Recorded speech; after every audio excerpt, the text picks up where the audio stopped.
Il y a 45 ans, j'ai été sollicité par un élu de l'époque qui était élu sur la liste d'Édouard Leduc, le maire de cette époque. Et Édouard Leduc a accepté de me prendre, ainsi que pas mal de jeunes nouveaux conseillers municipaux en 1977. Donc élu conseiller municipal jusqu'en 1983. Ensuite, en 1983, Édouard Leduc étant décédé après un passage de 2 ans de Gaston Anani comme maire, c'est Jean Simon qui mène la liste que nous avions présentée aux électeurs et qui est donc, cette liste est élue et je deviens premier adjoint de Jean Simon en 1983 jusqu'en 1995 et de 1995 à mai 2020, je suis donc maire de Luzerne. Et donc aujourd'hui, j'ai le titre de maire honoraire.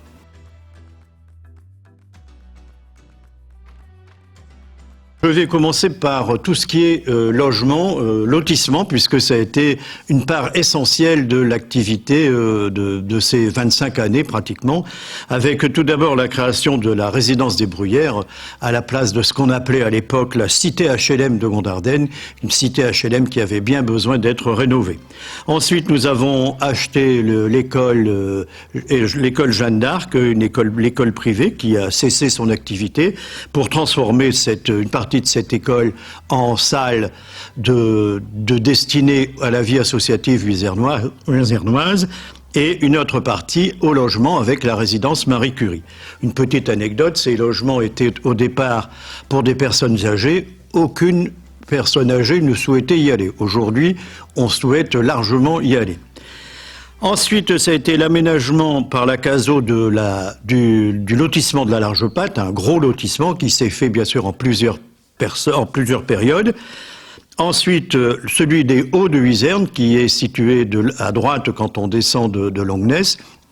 Ce nouveau lotissement a permis également la réalisation d'un parking pour le CES, parking absolument nécessaire puisque jusqu'à cette période, les bus entraient dans le collège et déchargeaient les enfants dans le collège, ce qui était particulièrement dangereux. Ensuite, ça a été l'aménagement du Val de Huisque qui nous a réservé beaucoup de surprises et qui nous a donné beaucoup de travail. Mais Dieu merci, aujourd'hui, le Val de Huisque est terminé et c'est une très belle réalisation. La rue du 8 mai également, où nous avons supprimé la place de Gondardenne pour y construire des maisons. Ce sont les petites maisons qui sont situées dans la rue qu'on appelle la rue du 19 mars. Et enfin, la résidence rue Édouard Leduc, qui est une résidence réservée aux personnes âgées. On pourrait dire un béguinage, ou tout au moins ressemblant à un béguinage. Voilà rapidement tracé ce qui s'est fait au niveau du logement et des lotissements qui ont contribué à augmenter évidemment le nombre de logements dans la commune de Luzerne. Nous avons acheté aussi un certain nombre d'immeubles. Tout d'abord la salle Émile Zola, que nous avons rachetée aux papeteries à l'époque où elles se sont séparées de tout ce qui n'était pas nécessaire à la production du papier. La salle du Caméo, l'ancien dancing, qui est devenu une salle de tennis de table. Et puis l'immeuble qui va devenir la maison médicale dont on reparlera tout à l'heure.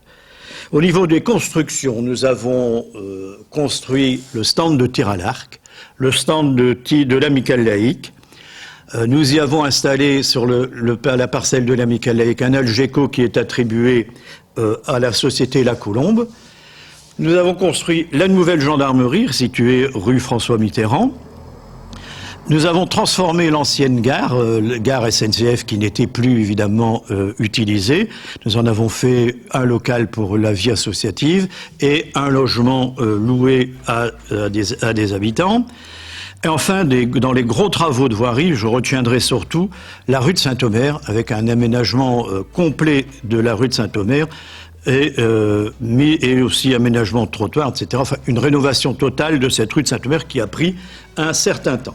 Nous avons rénové l'école de musique et 2 dernières grosses constructions, le pont au-dessus de là et la rue Pierre-Mendès-France, qui était absolument nécessaire pour permettre la desserte de l'entreprise Wispaper, et la maison médicale que nous souhaitions faire, et après beaucoup d'hésitations, beaucoup de recherches, nous avons trouvé un bâtiment dans la rue de Saint-Omer, et ce bâtiment aujourd'hui se termine.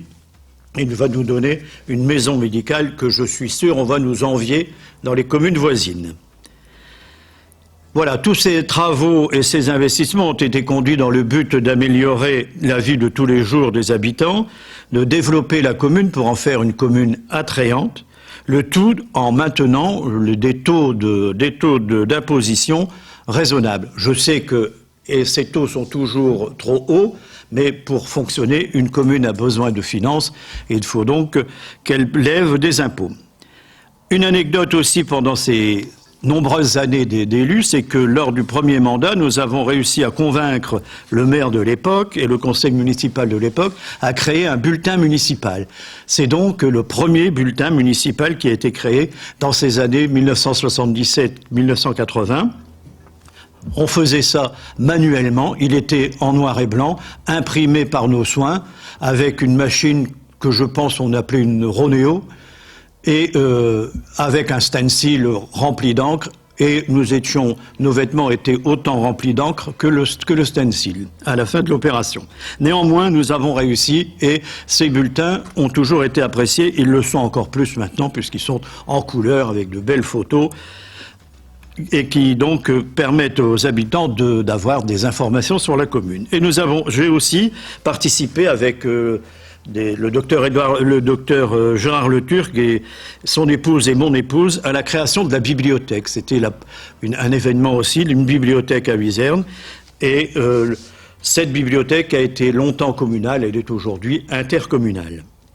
Parallèlement à ça, j'ai été pendant un mandat vice-président du SMLA, syndicat mixte Lys-Audomarois, et vice-président à la CASO, devenu CAPSO depuis, de 2005 à juillet 2020, toujours chargé, que ce soit au SMLA ou CAPSO, chargé des finances.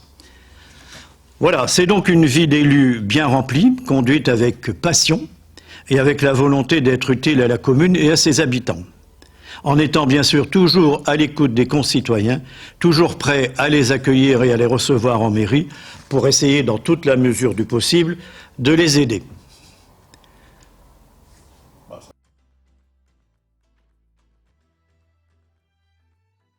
Dans des situations difficiles, je pense que les situations les plus difficiles que peut vivre un maire, c'est quand il est appelé sur un accident grave avec décès. Tout sur la commune, quand il arrive à ce style d'accident, on appelle le maire et c'est toujours avec beaucoup de tristesse qu'il faut parfois aller annoncer à quelqu'un qu'un membre de sa famille est décédé sur les routes de la commune. Une satisfaction parce que si la vie de maire n'est jamais un long fleuve tranquille, il y a parfois des satisfactions et je dirais que ma plus grande satisfaction c'est le Val de Huisque, la réalisation du Val de Huisque, puisque c'était ce lotissement a été réalisé sur un terrain qui était couvert de maisons dites de la reconstruction, de maisons provisoires, qui ont été construites en 1947 et qui ont disparu du paysage luzernois en 2010-2012. Ça vous dit le temps pendant lequel ces maisons ont eu l'appellation provisoire. Et c'était devenu évidemment plus du tout d'actualité. Il a donc fallu s'attaquer à ce lotissement. Nous l'avons réussi, nous l'avons mené. Il nous a demandé beaucoup de temps, beaucoup de soucis, mais nous sommes arrivés au bout.